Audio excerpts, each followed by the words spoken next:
மச்சான் மச்சான் மச்சான் மச்சான் சீமா எங்க கிட்ட வச்சுக்கிட்டாக்கா காணாம போயிடும் சாமா.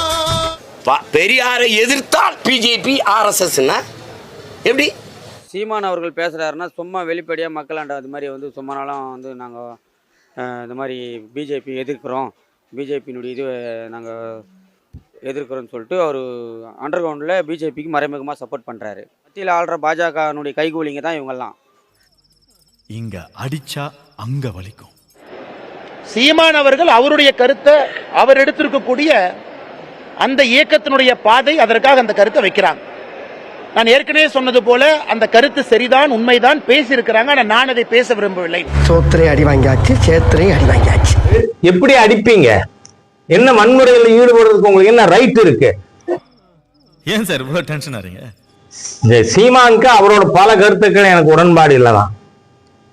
ஆனா அதுக்காக நீங்க அவருக்கு ஒரு கருத்தை சொன்னாருங்கிறதாக்கா அந்த கட்சியினரை கள்ள கொண்டு எடுப்பீங்களா, காரை தாக்குவீங்களா? என்ன காலித்தனம்? இங்க அடிச்சா அங்க வலிக்கும். எங்கள் வழியில் வந்திருக்கிறார் என்றுதான் சொல்லணும். ஏன்னா நாங்கள் இத்தனை காலம் எங்களது கருத்தியலாக எதை சொல்லிக் கொண்டிருந்தோமோ அதை சகோதரர் சீமான் அவர்களும் இன்று சொல்ல ஆரம்பித்திருக்கிறார்களாக. என்ன இது அண்ணன் சீமான் என்று நாங்கள் பெரிய புராணம் படிக்கும்போது உங்களுக்கு பிடிக்கவில்லை, பெரியார் புராணம் படிக்கும்போது பிடிக்கிறதா என்று நாங்கள் என்ன சொன்னோமோ அதை தொடராக அவர் தொடர்வது எங்களுக்கு மகிழ்ச்சி தான். என்னோட மறுரூபம் பாரதிய ஜனதா வேணா சொல்லுங்க, நான் ஏற்கிறேன்.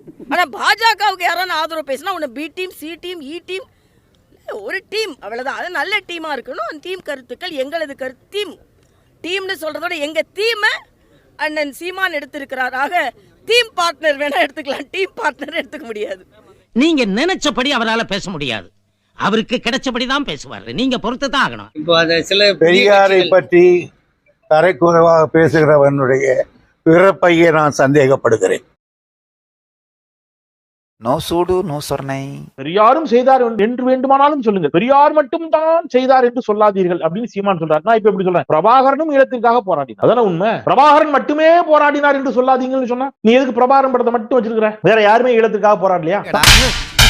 நீ கேட்ட ஒவ்வொரு கேள்வி என்ன செருப்பால் அடிச்ச மாதிரி இருக்குடா. மாதிரி இல்ல, உண்மையிலே செருப்பால தான் அடிச்சது. தமிழ்நாட்டு தமிழர்களுக்கு எந்த நன்மையும் செய்யாத பிரபாகரன் நீ தூக்கி கொண்டாடுறதுடைய காரணம் என்னன்னு கேட்க ஆரம்பிச்சா என்ன ஆகும்? பிரபாகரன் ஈழத்திற்காக போராடினார், மாற்று கருத்து இல்லை. ஈழத்தமிழர்களுக்காக போராடினார், ஒப்பற்ற போராளி. எனக்கு ஒரு விழுக்காடு மாற்று கிடையாது. தமிழ்நாட்டு தமிழர்களுக்கு பிரபாகரனால் விளைந்த நன்மை நீ ஒண்ணு சொல்லு. இப்ப தெரியாது சார்.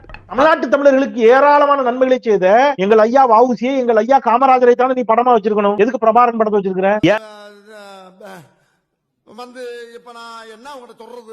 ஏன்னா காமராஜர் படத்தையும் வஉசி படத்தையும் வைத்தால் உனக்கு வெளிநாட்டில் இருந்து ஈழத்தமிழரிடமிருந்து திரள் நிதி வாங்கி திங்க முடியாது. ஏன் உனக்கு இந்த வேலை? நீ வாங்குற இந்த 10-5 பிச்சைக்கு இது தேவைதானா? உங்களுக்கு அறிவு இருக்கா? அவன் ஏதோ பேசிக்கிட்டு இருக்கான், எல்லா பையன் வாய பொழுதுகிட்டு அவனை பாக்குறீங்களா? அவன் சொல்றபடி கேட்டா நீங்க எல்லாம் உருப்பிடுவீங்களா?